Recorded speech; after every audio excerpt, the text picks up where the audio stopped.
They told me war changes people forever. They were right, but what they didn't tell me was that sometimes peace can change you even more. When I left Ukraine, I wasn't just running from bombs. I was running from the version of myself the war had created. Fearful, angry, empty. But I never imagined that thousands of miles away, on a small island surrounded by warm seas and kind hearts, I'd find something I thought I'd lost forever. Peace. When the war began, everything I knew turned to dust. The sound of sirens became normal. The walls of my home shook from distant explosions. Every morning, I'd wake up wondering if my street would still be there by nightfall. My parents told me to stay calm, but I could see the fear in their eyes. We packed our lives into one bag, passports, a few photos, and the hope that maybe, just maybe, we'd survive. I remember the day we left. The sky was gray, heavy, as if it knew what was coming. Trains were full of people crying, praying, holding on to strangers like family. I didn't know where we were going, just that we had to leave. I felt numb watching my country fade from the window. I thought I'd never feel normal again. At first I stayed in Poland. It was safe, but not peaceful. The war was still too close. Every news headline, every conversation reminded me of what I'd lost. I couldn't sleep. I couldn't smile. I was alive, but I wasn't living. I needed to go somewhere far, somewhere untouched by war, where I could breathe again. That's when I saw a video of the Philippines. Crystal blue beaches, people laughing, music playing, kids swimming in the rain. It felt unreal. How could life still be that beautiful somewhere in the world? I didn't even think twice. I booked a one-way ticket. Primera, had no plan, no friends there. Just a desperate need to start over. When my plane landed in Manila, the first thing that hit me was the warmth, not just from the sun, but from the people. Taxi drivers smiled. Strangers helped with my bags. A woman in the airport line handed me bottled water and said, "Welcome to the Philippines. Enjoy your new life." That simple sentence made me tear up. The first few weeks were overwhelming. The noise, the traffic, the endless energy. It was nothing like home. But for the first time in years, I wasn't scared. I didn't hear sirens or gunshots, just laughter, music, and the hum of jeepneys passing by. It was chaotic, yes, but it was a chaos full of life, not death. I rented a small apartment in Cebu. My landlord, an old lady named Maria, treated me like her own son. She'd cook for me, teach me Tagalog words, and always ask, "You eat already?" Even if I'd just finished eating, her kindness reminded me of the mother I left behind. One day, she invited me to a family lunch. There were at least 20 people, cousins, aunts, neighbors, everyone talking, laughing, sharing food. I sat quietly at first, but they kept pulling me in, handing me food, asking about Ukraine, telling me stories about their lives. Nobody treated me like a stranger. By the end of the day, I felt something I hadn't felt in years.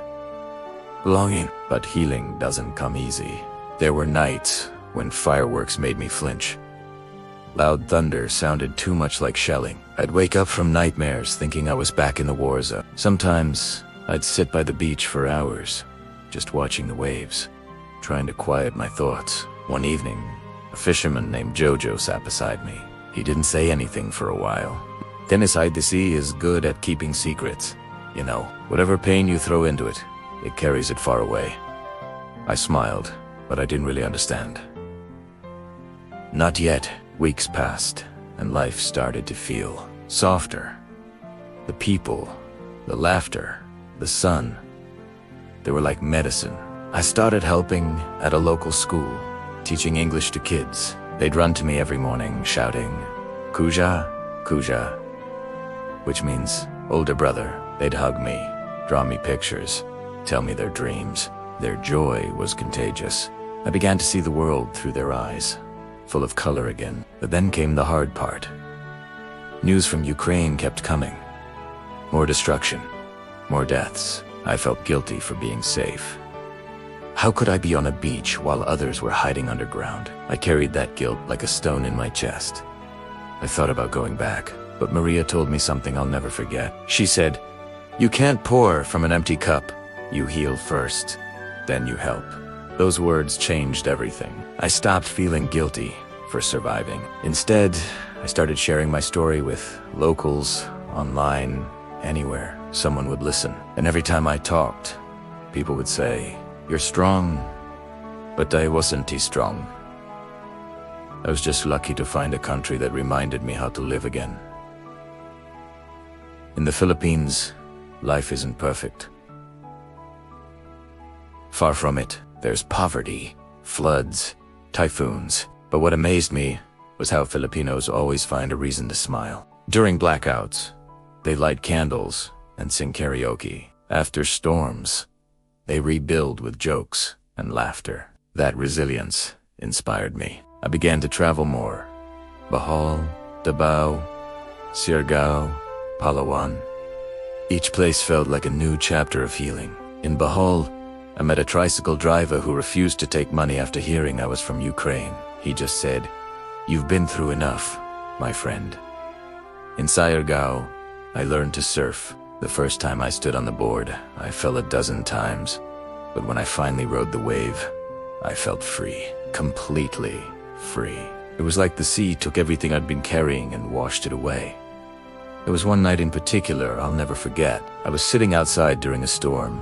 Rain pouring hard, thunder shaking the sky. I should have been scared, but I wasn't. The rain didn't sound like bombs anymore. It sounded like life. I closed my eyes and realized I wasn't running anymore. I'd finally stopped. That was my turning point. The war would always be a part of me, but it didn't define me anymore. I wasn't the broken man who fled his home. I was someone who found peace, not in silence, but in connection. The Philippines taught me that peace isn't the absence of war. It's the presence of love, laughter, and community. Later, I started working with a local charity that helps refugees and displaced families. It felt full circle, like I was giving back the kindness I'd received. One child told me, "Kuya, you're lucky. You found 2 homes." And she was right. Ukraine gave me strength. The Philippines gave me peace. When I think back to the boy who boarded that train in Ukraine, terrified and lost, I wish I could tell him that one day he'd wake up to the sound of roosters and waves instead of sirens. That one day he'd smile without forcing it. That one day he'd be okay.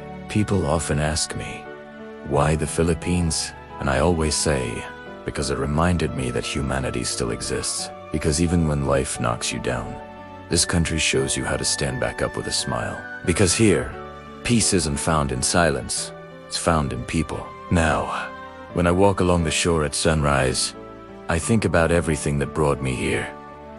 The pain, the loss, the journey. And for the first time in a long time, I whisper to myself, I made it.